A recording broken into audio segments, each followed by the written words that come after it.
नमस्कार दोस्तों। कक्षा 10 साइंस के तीसरे अध्याय के प्रश्नों की बातचीत चल रही थी। देखिए अगला प्रश्न है प्रश्न संख्या 4। अभिक्रियाशील धातु को तनु हाइड्रोक्लोरिक अम्ल में डाला जाता है तो कौन सी गैस निकलती है। आयरन के साथ तनु H2SO4 की रासायनिक अभिक्रिया लिखिए। देखिए किसी अभिक्रियाशील धातु को तनु हाइड्रोक्लोरिक अम्ल HCl में डालते हैं तो हाइड्रोजन गैस निकलती है। आयरन के साथ तनु H2SO4 की रासायनिक अभिक्रिया देखें तो Fe plus H2SO4 FeSO4 plus H2 hydrogen gas यहाँ पर मुक्त होती है। प्रश्न संख्या 5 है जिंक को आयरन सल्फेट के विलयन में डालने से क्या होता है, इसकी रासायनिक अभिक्रिया लिखिए। जिंक आयरन की तुलना में अधिक अभिक्रियाशील होता है। जिंक क्या होता है, आयरन की तुलना में अधिक अभिक्रियाशील है, इसलिए जिंक आयरन को आयरन सल्फेट के विलयन से विस्थापित कर देता है, जिससे हल्के हरे रंग का आयरन सल्फेट है वो रंगहीन हो जाता है। देखिए जिंक धातु है, उसकी अभिक्रिया आयरन सल्फेट के साथ करवाते हैं तो ZnSO4 जिंक सल्फेट बनता है जो कि रंगहीन विलयन है, प्लस आयरन यहाँ पर मुक्त होता है। अगला प्रश्न देखिए, सोडियम ऑक्सीजन एवं मैग्नीशियम के लिए इलेक्ट्रॉन बिंदु संरचना लिखिए। देखिए इलेक्ट्रॉन बिंदु संरचना कैसे लिखते हैं। सोडियम की इलेक्ट्रॉन बिंदु संरचना, तो सोडियम का इलेक्ट्रॉनिक विन्यास क्या है। सोडियम का परमाणु क्रमांक कितना होता है, 11 होता है। इसका इलेक्ट्रॉनिक विन्यास कितना हो जाएगा, 2 8 1 हो जाएगा। बाह्यतम कोश में एक इलेक्ट्रॉन है तो सोडियम के ऊपर एक बिंदु के रूप में दर्शा देते हैं। ये हो गया सोडियम की इलेक्ट्रॉन बिंदु संरचना। ऑक्सीजन की इलेक्ट्रॉन बिंदु संरचना देखिए, तो ऑक्सीजन के पास बाह्यतम कोश में ऑक्सीजन का परमाणु क्रमांक कितना होता है, 8 होता है। तो ऑक्सीजन के बाह्यतम कोश में इलेक्ट्रॉन कितने होते हैं, 6 होते हैं। इसका इलेक्ट्रॉनिक विन्यास 2 6 है।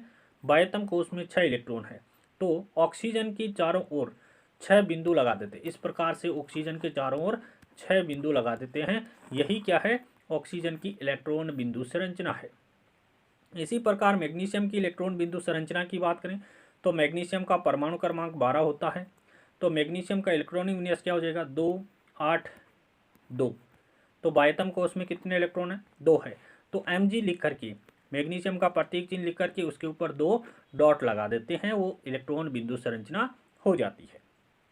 दूसरा प्रश्न क्या कहता है, इलेक्ट्रॉन के स्थानांतरण के द्वारा Na2O सोडियम ऑक्साइड एवं MgO मैग्नीशियम ऑक्साइड के निर्माण को दर्शाइए। देखिए सबसे पहले बात करते हैं सोडियम ऑक्साइड Na2O का बनना कैसे बनता है।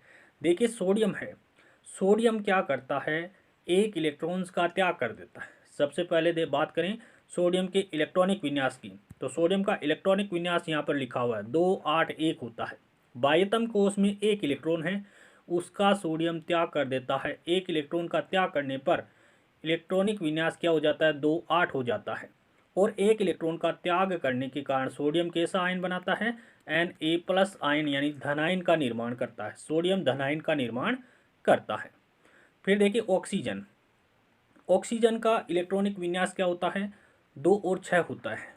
परमाणु क्रमांक 8 है तो इलेक्ट्रॉनिक विन्यास कितना हो जाएगा, 2 6। बाह्यतम कोश में 6 इलेक्ट्रॉन है, ये क्या करेगा, 2 इलेक्ट्रॉन ग्रहण करेगा। 2 इलेक्ट्रॉन ग्रहण करने के कारण इसका इलेक्ट्रॉनिक विन्यास कितना हो जाएगा, 2 8 हो जाएगा।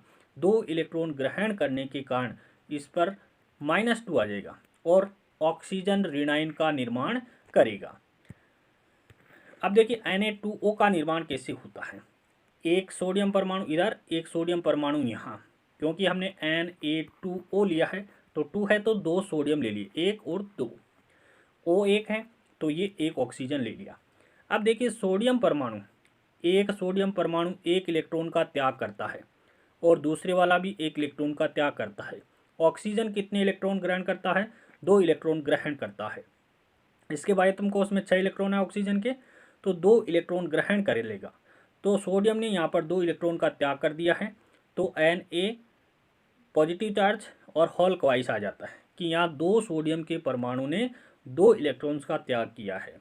और यहाँ पर ऑक्सीजन ऊपर -2 लिख दिया, इसका मतलब इन्होंने 2 इलेक्ट्रॉन ग्रहण किए। ये जो बिंदु के रूप में यहाँ पर दिखाए गए हैं ये क्या है, सोडियम से लिए गए इलेक्ट्रॉन है। और किसका निर्माण हो जाता है, Na2O का निर्माण हो जाता है। इसी प्रकार MgO मैग्नीशियम ऑक्साइड की बात करें कि मैग्नीशियम ऑक्साइड का निर्माण कैसे होता है। देखिए मैग्नीशियम है, मैग्नीशियम का परमाणु क्रमांक कितने होते हैं, 12 होते हैं और इलेक्ट्रॉनिक विन्यास 282 होता है।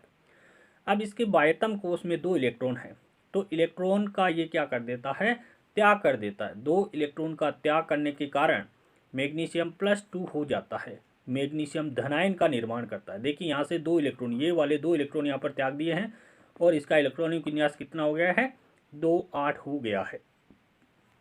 फिर देखिए ऑक्सीजन, ऑक्सीजन का परमाणु क्रमांक 8 होता है, इलेक्ट्रॉनिक विन्यास 2 6 होता है। अब 2 6 होता है तो ये क्या करेगा, 2 इलेक्ट्रॉन ग्रहण करेगा। ग्रहण कहाँ से करेगा, मैग्नीशियम से करेगा, तभी तो मैग्नीशियम ऑक्साइड का निर्माण होगा। तो इसका इलेक्ट्रॉनिक विन्यास 2 8 हो जाएगा और 2 इलेक्ट्रॉन ये ग्रहण कर लेता है, इसलिए ऑक्सीजन रिनाइन का निर्माण होता है।